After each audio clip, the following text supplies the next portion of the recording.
Functional unit को हम जो है वो नेफ्रॉन बोलते हैं। और जो नेफ्रॉन होता है ये फंक्शनल यूनिट नेफ्रॉन जो होता है ह्यूमन किडनीज के अंदर ये अरेंज होता है दो एक्सटिंक्ट रीजन्स में। एक रीजन होता है कॉर्टेक्स और दूसरा रीजन होता है मेडुला। अगर नेफ्रॉन जो है जो आउटर रीजन होता है उसको हम कहते हैं ये कॉर्टेक्स है और जो इनर रीजन होता है उसको हम कहते हैं ये मेडुला है।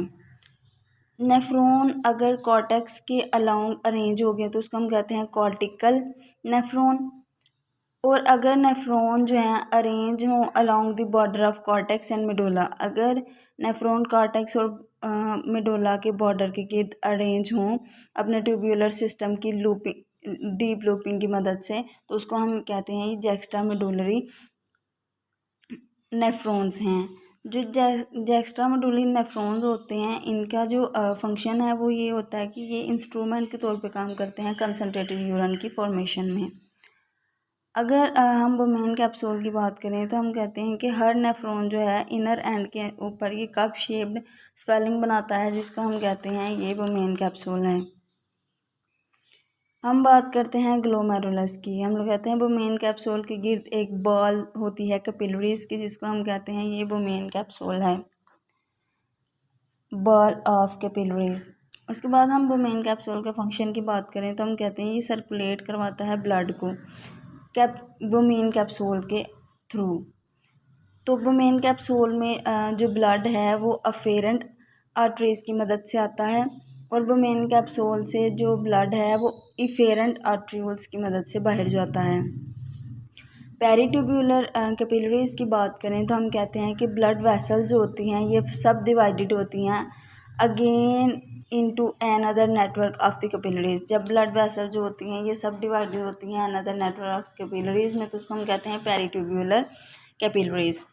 वुमेन कैप्सूल जो होते हैं ये कंटिन्यू रहते हैं एज एक्सटेंसिवली कन्वोलेटेड कि ये अपने ट्यूब्यूलर सिस्टम के साथ कन्वोलेटेड रहते हैं। उसमें प्रॉक्सिमल ट्यूब्यूल्स आ जाती हैं, लूप ऑफ हेनले और डिस्टल ट्यूब्यूल्स आ जाती हैं which empty into the collecting tube जो कि कलेक्टिंग ट्यूब में जाके खाली हो जाती हैं। कलेक्टिंग ट्यूब्यूल जो होती हैं ओपन होती हैं पेल्विस में और filtrate from glomerulus passes through the structure. अब जो फिल्ट्रेट है ग्लोमेरुलस में मौजूद है इस स्ट्रक्चर से गुजरता है अल्टीमेटली फॉर्म यूरिन फॉर्मेशन और वो यूरिन की फॉर्मेशन करवा देता है। अगर हम बात करें तो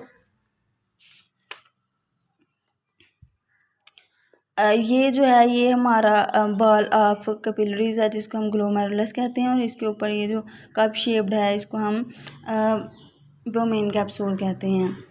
अब ये जो वुमेन कैप्सूल है ये कंटिन्यू रहता है अपनी ट्यूब्यूल्स के साथ जिसमें से ये जो है ये लूप ऑफ हेनले है, डिस्टल ट्यूब्यूल्स आ जाती हैं और प्रॉक्सिमल ट्यूब्यूल्स आ जाती हैं। यहाँ से जो मटेरियल है ये पास थ्रू करता है अपने डिस्टल ट्यूब्यूल्स के थ्रू और यहाँ से आके ये यहाँ पे जो है ये कलेक्टिंग ट्यूब्यूल्स के अंदर जाके तो ये एम्प्टी हो जाती हैं। अब अगर हम बात करें तो हम लोग कहते हैं कि इनका नेफ्रॉन का जो सबसे पहला फंक्शन होता है वो होता है फिल्ट्रेशन करवाना। ब्लड पास करता है ग्लोमेरुलस से, इज़ फिल्ट्रेटेड। ग्लोमेरुलस जो होता है ये ब्लड को फिल्टर करता है और वुमेन कैप्सूल में भेज देता है। तो it is specifically filter here और वुमेन कैप्सूल में ये स्पेसिफिकली फिल्टर हो जाता है unlike at the other part of the vesicles. अब वेसिकल्स के दूसरे पार्ट में because glomerulus walls are porous, जो वुमेन का ग्लोमेरुलस की वॉल्स होती हैं ये पोरस होती हैं। अब यहाँ से फिल्टर होके तो वो वुमेन कैप्सूल में आ जाता है and the fraction of the blood pressure reaching here provide filtration pressure. और जो इसके पोर्स होते हैं ना जब फिल्टर उसमें से गुजरता है तो वो फिल्टर प्रेशर उसको प्रोवाइड करती है। The filtrate appearing in Bowman capsule is called glomerular filtrate. उसके बाद हम कहते हैं reabsorption. All the useful constituent of the glomerulus filtrate और reabsorb in the proximal tubules. अब जो यूज़फुल होते हैं ना ग्लोमेरुलस से आने वाले फिल्ट्रेट में से जो यूज़फुल मटेरियल होता है ना वो दोबारा प्रॉक्सिमल ट्यूब्यूल से दोबारा रीअब्जॉर्ब कर लिया जाता है and when filtrate proximal tubule और फिर प्रॉक्सिमल ट्यूब्यूल से आगे भेज दिया जाता है। इसमें ज़्यादातर फिर नाइट्रोजनस वेस्टेज रह जाती हैं। तीसरा आ जाता है secretion. The tubular epithelium also secrete substance into the lumen.